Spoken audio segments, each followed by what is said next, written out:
fastest, tightest tarmac tests in the world. The roads wind their way through vineyards, up and down the mountains of the French countryside. It's not for the faint-hearted. Welcome to round 11 of the World Rally Championship and day 2 of the Rallye de France Alsace.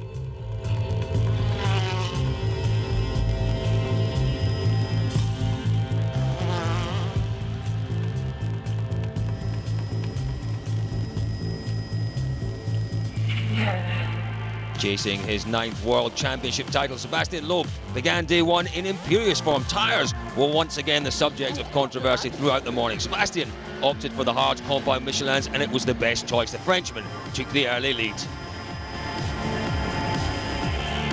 Meanwhile, in the drying conditions, the Ford boys gambled to run the soft tyre was not paying off on the day's opener. Their only hope being that the latter stages in the mountains stayed damp and cooler for longer.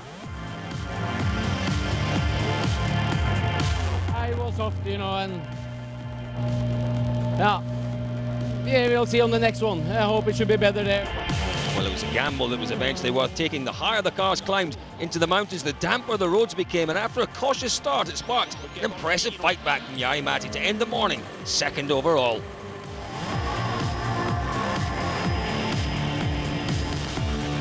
Meanwhile, Mikko Hirvonen was looking much more comfortable with his DS3 on only his 2nd rally in the Citroën on tarmac. He closed out the day in an impressive 3rd overall.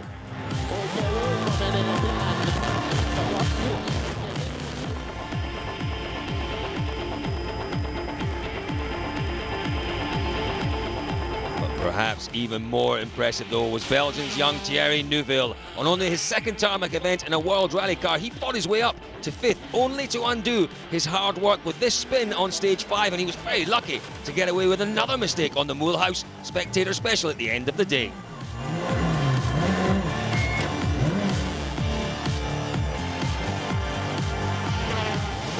That left Danny Sordo in his heavily upgraded Mini John Cooper Works safe in a creditable 5th position overall.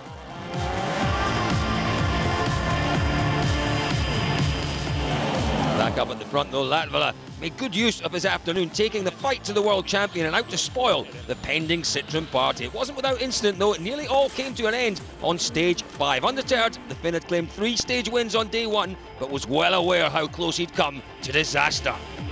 There was so much gravel on the road that I went out and I went to the ditch, and I was for a while in the ditch, so I lost some time over there. But unsurprisingly, on course for his 9th World Championship, Sebastian Loeb was the man in charge at the front. His lead at the end of day 1, 13 seconds. Good day, so no problem at all. We've done the right tire choices. We've done everything quite good. So hard push, big push all the day, big attack, and Jari Matti is pushing very hard, but at the moment you are leading, so we'll see tomorrow. Well, this is how the leaderboard looks after day 1. Loeb's lead stands at 13.1 seconds from Latvala, with Hirvonen and Solberg separated by just 0.7 of a second in the fight for 3rd. Danny Sordo is 5th ahead of Neuville, with Mads Usberg and Oyt Tanak claiming out the top 8. Well, let's take a look at the route ahead. The 2nd day here in Alsace takes in 8 stages with a total competitive distance of 192 kilometres. This is the longest day of the rally, including 2 runs through the monster 43 kilometres of Pays d'Aumont. This is how they'll start coming into the 2nd leg. Sebastian Loeb is followed into the stages by Jari Matti as their battle resumes. Mikko Hirvonen goes 3rd as he works to protect that position from Petter Solberg. Sordo starts 5th ahead of Neuville, with Chris Atkinson rounding out the top 10. So it's the first stage of the morning, Massif de Grand Cru duels, only 18 kilometres. Stage 9 of the rally. What were the conditions like out there? Well, it was nice and sunny. It was hard tyres all round for everyone. Even the Fords going on hard, you can see. Still early-ish in the morning. I tell you what, they all had to catch this man, Sebastian Loeb, and it wasn't going to be easy. Latvala, for me, had to kind of grab it by the scruff of his neck. This man was first. No, they were chasing him. I think they're going to be chasing him all day, though. Yeah, absolutely. It really is. The kind of stages, the kind of roads that Sebastian Loeb revels in looks very reminiscent of Germany, this one, Jules. It just does look like Germany. Latvala, as we said, on his way. Tight corner there. Look how narrow that is. He was very close to going over the edge there. very much on it though. Full commitment from Latvala yesterday. As you say, Jules, he needs that again today. He does need it. He's Loeb's strongest challenger, we said yesterday, on tarmac. He needs a really strong first stage though to kind of put Loeb under pressure. Mikko Hirvonen, well, a kind of up and down day, some good stages from him on day one. He needs to find some consistency, some consistently quick pace through here. 7/10 of a second ahead of Petter coming into this. It's a fight for third place between him and the Norwegian.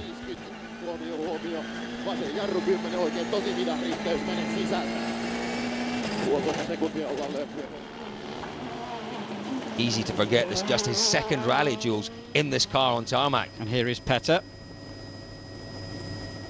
And that, Julian, is not the way he wanted to start the day. That's a bizarre incident. That's it, and he comes to a sudden halt against the electric pole, which is fall down. Oh my word. Well, the good news is there that none of the spectators were injured, Julian, but it was bad news for Solberg.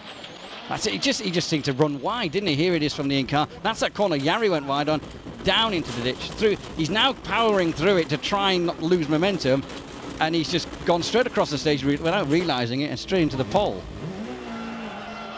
So that was the end of Petter Solberg's day. No such problems for Sebastian Loeb in the first stage, though, Julian, huge crowds out there again to greet Loeb this morning. Yeah, huge crowds, and this is a narrow section towards the end. It's quite bumpy, and it dips and dives. Look at those big stones on the outside. Tight hairpin here.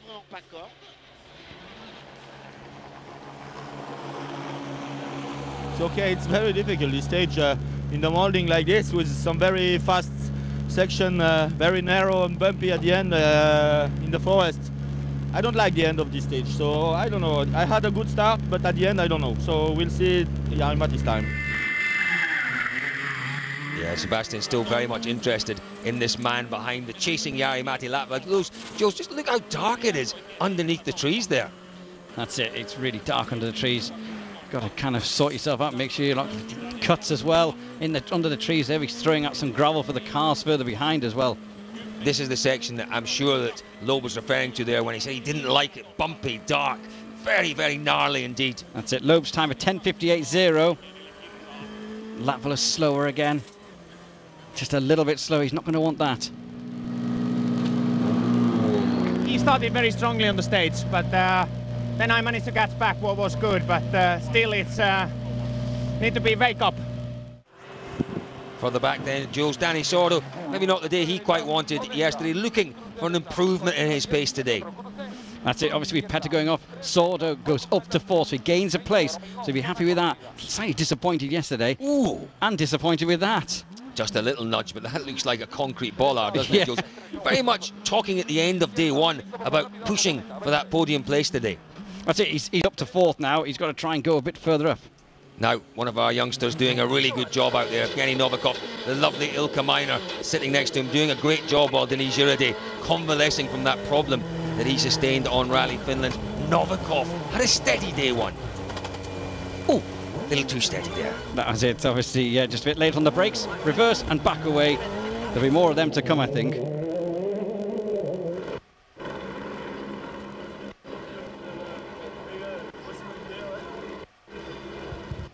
Unfortunately, we were pushing quite hard, and we have just slid a tiny bit too wide on this corner here, and we've went into the vineyard. We tried to find our way out, and with the vines all over the front of the windscreen, we just did not see the road, and we've come a wee bit too far across the road and hit the telegraph wire, so our rally is over for today. Well, after that dramatic start then, Loeb's lead has been stretched to more than 15 seconds. Further back, Sordo has replaced Solberg in 4th. The Spaniard's advantage over Neville down to 2.1 seconds after his own moment. So the sparks flying in Alsace. This electrifying visit to the French countryside continues in just a few minutes.